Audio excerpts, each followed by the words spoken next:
আমার প্রিয়জনেরা, প্রভু যীশু খ্রিস্টের নামে সকলকে জানাই অভিনন্দন। এই জায়গাটা কত সুন্দর।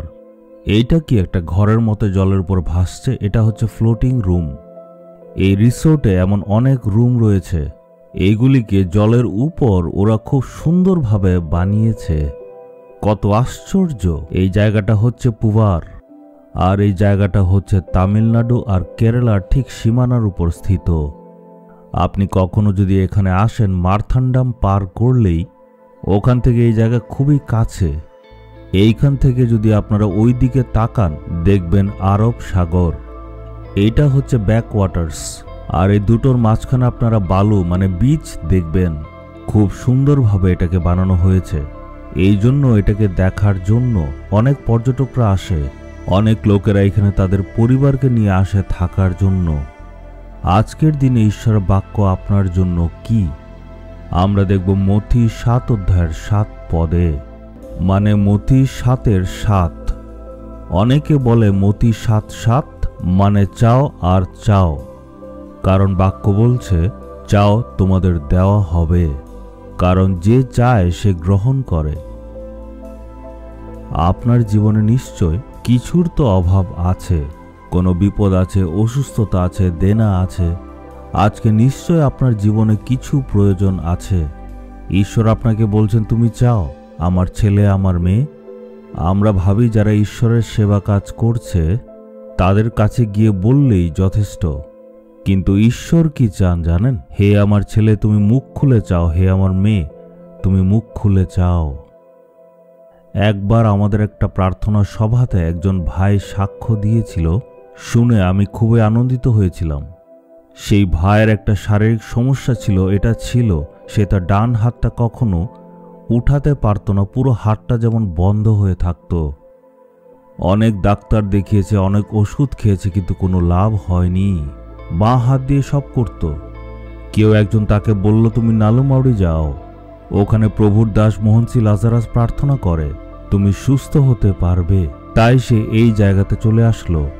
সে প্রার্থনা সভায় এসে সবার সঙ্গে বসে প্রার্থনা দেখছিল। ওখানে অনেক মানুষ সাক্ষ্য দিচ্ছিল, প্রার্থনা হচ্ছিল, প্রচার কাজ হচ্ছিল। সে বসে ভাবছিল সভা কখন শেষ হবে। সে অপেক্ষা করছিল যে কখন মোহনসি লাজারাস আমার কাছে আসবে আর আমার উপর হাত রেখে আমার জন্য প্রার্থনা করবে। সভার শেষে সেই ব্যক্তি আমার কাছে প্রার্থনার জন্য আসলো। হাঁটু গেড়ে সে সেখানে প্রার্থনা করল। সে ভাবছিল মোহনসি লাজারাস আমার মাথায় হাত রেখে প্রার্থনা করবে। আমি তো নিয়মিতভাবে সবার মাথার উপর হাত রেখে প্রার্থনা করছিলাম। উনার উপরও হাত রেখে প্রার্থনা করলাম, কিন্তু কোনো কিছু হলো না। সে ভাবছিল আমার উপর হাত রেখে প্রার্থনা করলে আশ্চর্য কাজ হবে, কিন্তু কিছুই তো হলো না। কিন্তু নিরাশ হলো না। পরের মাসে আবার প্রার্থনার জন্য এলো।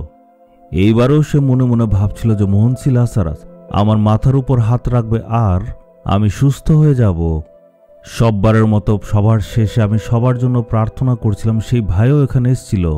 সে হাঁটু গেড়ে প্রার্থনা করল, কিন্তু তারপরেও কোনো কিছুই লাভ হলো না। সে আবার ফিরে গেল। তৃতীয় মাসে আবার আসলো। সে প্রার্থনা নিয়ে হতাশ হয়নি, তাই আবার সে আসলো। প্রার্থনার সময় আমি সবাইকে বললাম সবাই মিলে একসাথে চলুন আমরা প্রার্থনা করি। সেই প্রার্থনাটা সে দেখল সে নিজে কখনো প্রার্থনা করেনি। সে ভাবত যে শুধু সেবকরা এসে প্রার্থনা করতে পারে। তখন সেও শিখলো আর ভাবলো যে ঠিক আছে, আমিও প্রার্থনা করব। তখন সে চোখ বন্ধ করে প্রার্থনা করে বলল, প্রভু যীশু তুমি আমার হাতকে আজ ঠিক করে দাও। এতটুকু বলতেই তার হাত সম্পূর্ণ ঠিক হয়ে গেল। যীশু অপেক্ষা করছিল সে নিজে কখন প্রার্থনা করবে, তাই যীশু উত্তর দিলেন। তৎক্ষণাৎ সে সুস্থ হয়ে গেল আর সে ভাবল আমার সাক্ষ্য দিতেই হবে। মঞ্চে উঠে অনেক মানুষ নিজেদের সাক্ষ্য দিচ্ছিল। সেই ভাইও সেখানে উঠল আর সাক্ষ্য দিল। সে সাক্ষ্য দিয়ে বলল যে মোহনসি লাজারাসের প্রার্থনা দিয়ে অনেক মানুষ সুস্থ হয়েছে, কিন্তু আমার জীবনে সেই প্রার্থনা দিয়ে কোনো লাভ হয়নি। কিন্তু আজকে আমি নিজে ঈশ্বরের কাছে গিয়ে প্রার্থনা করলাম আর ঈশ্বর আমার প্রার্থনা শুনলেন। এইটা শুনে খুব খুশি হলাম। আপনিও হয়তো আজ ভাবছেন যে কেউ একজন আমার জীবনে আসবে আর আমাকে সাহায্য করবে, কিন্তু ঈশ্বর আপনাকে বলছেন, আমি তোমার প্রার্থনা শুনতে চাই। আমাদের দুজনের মাঝে কারোর প্রয়োজন নেই, তুমি মুখ খুলে চাও। চলুন আজকে আমরা মুখ খুলে ঈশ্বর থেকে চাই, হে প্রভু, আমার সুস্থতা দরকার, আমার সন্তান দরকার, যা কিছু আপনার প্রয়োজন আছে মুখ খুলে চান। প্রভু বলেছে তুমি যদি চাও তুমি পাবে। এখন পর্যন্ত আপনি চাননি, তাই আপনি পাননি। আসলে প্রথম থেকে আমাদের মানসিকতা এমন যে অন্যরা প্রার্থনা করবে, অন্যরা প্রার্থনা করলেই ঈশ্বর উত্তর দেবেন। কিন্তু আজকে ঈশ্বর বলছেন তুমি প্রার্থনা করো, তুমি মুখ খুলে চাও, কারণ আমি উত্তর দিতে প্রস্তুত। আপনি কি চাইতে প্রস্তুত? আমরা চাইব, হে প্রভু, এখন থেকে কোনো সেবকের কাছে যাব না, এখন থেকে আমি নিজে আপনার কাছে চাইব। আজকে মুখ খুলে আপনার থেকে আমি চাইছি, আপনি দয়া করে আমার প্রার্থনা শুনুন আর সে অনুসারে উত্তর দিন। প্রভু যিশু নিজেই বলছেন, আমার সন্তান তুমি চাও, কারণ আমি তোমার প্রার্থনার উত্তর দিতে চাই। বুকে হাত রেখে বলুন, হে প্রভু, এখন পর্যন্ত আমি নিজে আপনার কাছে কিছু চাইনি, এই পাপটা আমার জীবনে আপনি ক্ষমা করে দিন। কিন্তু আজকে আমি নিজেই আপনার কাছে প্রার্থনা করছি, কারণ আমার জীবনের মধ্যে আর আমার পরিবারে আপনার আশ্চর্য কাজের প্রয়োজন। আজকে আমার কাজে বা জীবনের এই ক্ষেত্রে আশ্চর্য কাজ প্রয়োজন।